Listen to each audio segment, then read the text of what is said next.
CNBC-TV18 presents the AI Dialogues in association with IBM.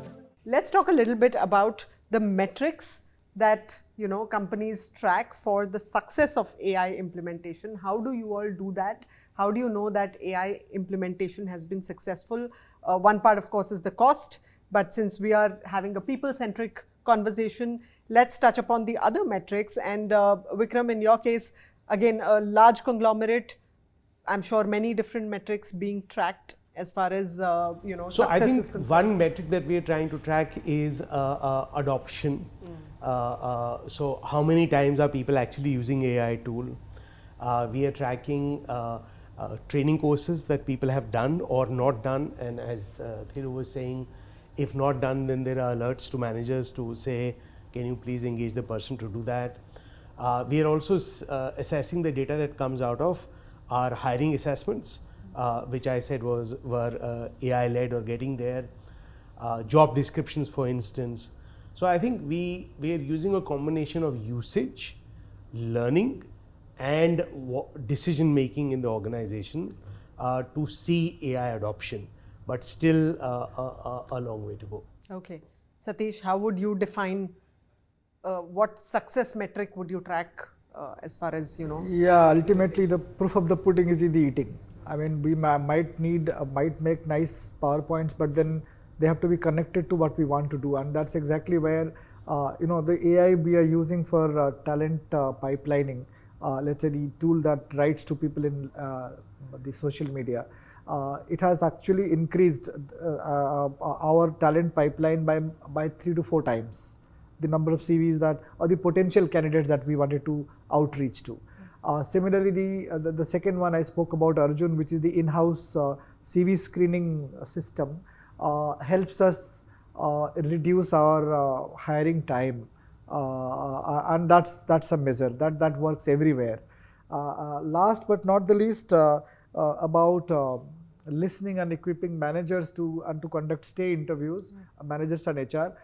That's attrition, where thankfully, I mean, being one of the largest employers in the auto industry, our attrition rate has always been much lesser than the average. It has multiple aspects to it, but yes, the contribution of technology should not be ignored as well. And Thiru, at IBM, how do you define that this AI implementation in the HR space has been successful? Well, it's very nascent. We're really scratching the surface on the possibilities. As my colleagues here have said, of course we measure learning on AI because we are a skill-based business. It doesn't matter what role in the organization you play. You absolutely need to have a foundational level understanding on AI, generative AI, and how the technology actually works. Of course, wherever we've implemented an AI-based solutions, there is a lot of metrics that go with, calling it a success, worth it or not worth it. Right. Turnaround time, the adoption rates, as Vikram was mentioning, accuracy of the information that comes out, employee feedback and manager feedback, and NPS in terms of the experience. So, all of the above, I would think, but I think not every AI solution is successful. We have a use case for expense reimbursements. We have a lot of travelers, domestic and international. Are people actually submitting claims according to the policies, and making sure that it is not fraudulent or in any ways. You just really can't have armies of people sort of looking at paper and invoices. And we have a wonderful, it's called Sherlock, and all of this is WatsonX powered. And it is so efficient and so intelligent, and it's been able to pick up, guide managers and employees so that they do the right thing all the time with decision rights. Right? So we've seen some fantastic use cases that have been deployed world over, that has not just given us productivity gains, but has elevated the employee and manager experience. But let's also then talk about the ethics around AI and the responsibility that usage of artificial intelligence brings, because that's an area that business leaders around the world are grappling with. There are numerous challenges on that front, especially when it comes to using AI for people. And the most obvious one, of course, is biases in terms of hiring. What else? How would you define responsible AI, Thiru? And then we can open it up to others. Sure. I mean, responsible AI, as we see it, is really a framework that enables all technology companies to design, develop, and deploy trusted solutions. And we sort of anchor this trust over 4 or 5 pillars. One is explainability. And I think Satish mentioned this earlier. Whatever recommendation or whatever outcome the AI is sort of suggesting to employees or managers needs to be explainable. What is the logic that it is using? What kind of data sources that is it referring to, etc. And therefore, it's transparent in nature. How does this whole technology work, and how is this making that recommendation? So explainability and transparency. The other thing is on fairness. I mean, we have a world that is so diverse. Is this technology having the right representation of data across all demographics that exist in the world, all data sources that are required for it to make an accurate or near accurate recommendation, right? So fairness is the other part. The other thing is robustness. In today's world, as much as there is good AI, there's also this vulnerability, hacking, adversaries. So you really need to have a system that can withstand these vulnerabilities, and therefore you need to have a very robust system that does not drift away or hallucinate. You need to have a management system in place. And then data privacy, and we talked about that a little bit as well. The data should belong to the creator. It needs to be highly confidential in an environment that is secure. So all of this, when you sort of put together, and you need to have a framework that is open, because you don't just rely on a organization or a set of small demographic. For this to be robust enough, you've got to have open systems that multiple language models sort of can learn from each other, and IBM's own Granite model that need to work together. It's no more sufficient to be narrow with one model. It has to be sort of stacking up together from a technology point of view. And all of this has societal implications. It has legal consequences that if not followed right. And we have to have a certain regulatory framework. So we really need to have a very strong ethical framework around responsible AI. From an IBM point of view, we recently launched WatsonX.governance that sort of brings this together.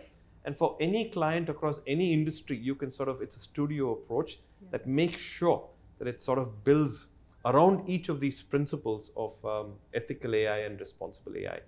We also are learning from each other. So through like-minded companies, IBM has launched an AI alliance so that we work with multiple leading organizations, including our clients, in making sure that we have this ethical foundation around AI. Yeah, I think that's the cornerstone of this era, that collaboration has to be a pillar in everything that we do as far as AI is concerned. Charan, coming to you, given the sensitive nature of data as far as insurance sector is concerned, also a lot of regulations there. How do you at Max Life Insurance then ensure that AI is ethically harnessed, responsibly used in all your implementation within HR? So there's a lot of feedback taken from the users. When there's a AI implication that is made in the organization, then there's a lot of feedback that is taken from the users, and that really helps. There are regular audits and assessments that are done on that initiative. So that's another thing that happens really. There are policies that are around it. So the adherence to that policy, there's a team that really looks into that. The data information security is very, very strong. So anything that pops up, which is an alarm, is really attacked or is really looked into very, very quickly. And of course, there are constant conversations that happen with the leadership team as well to ensure that there is an ethical way of really putting those the initiatives forward and all of that. Absolutely. So finally then, if we were to think about one big challenge and one big opportunity that generative AI is going to bring, particularly to the HR space, in terms of processes, in terms of operations, in terms of cost benefits, business excellence, people excellence, whatever. It's a blue sky for you to think of the next big challenge and opportunity that you are gearing up for, or your organizations are gearing up for, and how you're doing that. Thiru, if we can start with you. Well, I think if I have to say, it's going to get worse before it becomes better. Yeah. So the concern that I would like to, that I think about is how are we going to tide through this chaos of transition with this exponential technology. And the beauty of this whole journey will be if can we take our people along. So at the end of the day, there will be two kinds of people, those who are comfortable with AI and those who are not. And I think the latter will lose out. So those are some of the concerns that we have as HR leaders in the ability to take our workforce along in this journey. And like with any other new technology, there will be some wonderful returns that all of us will bear. And I'm actually excited to see in the next 1 or 2 years, it's here and now, and I'm not saying 10 or 15 years, in the next 1 or 2 years, how workforce dynamics will play out for a country like India. And all of the planning, the talent management systems. Like today, we have actually 3 or 4 digital, bots in a team of 10 people. So when we actually lead a team or do performance management at the end of the year, annually, we actually do performance management of the bot as well. So it's an organizational, is that bot delivering to the expectation that it was actually intended for? What are the improvements? Does it require further investment, just like another employee? So have you fired any bots yet? We actually have, yes. And then so that we sort of continue to. So talent management is hybrid with digital labor along with actually human labor. So it's side by side. Right. So the investment in that bot depends on how well it performs. Absolutely right. Okay, very interesting. Yeah, I think it's like any other change management agenda that we should look at. I think it is a change, but it's a rapid change. It's a very fast change. So how do we really manage this change with our employees? And like you said, we need to probably take them along. I think that inclusivity of bringing, when you're making these kind of decisions, if you involve the employees, I think that would make a lot of difference, and especially, the Gen Zs, as we call them. So I think that would make a difference. But I think the future is about AI and digital. So I think we can't shy away from it. We can't go slow on it anymore. So I think that is the road and the path that we will have to take in any case. I think we are living in a revolution that is taking place, and in the next 24 months will be a game changer. I think there'll be huge, massive productivity gains.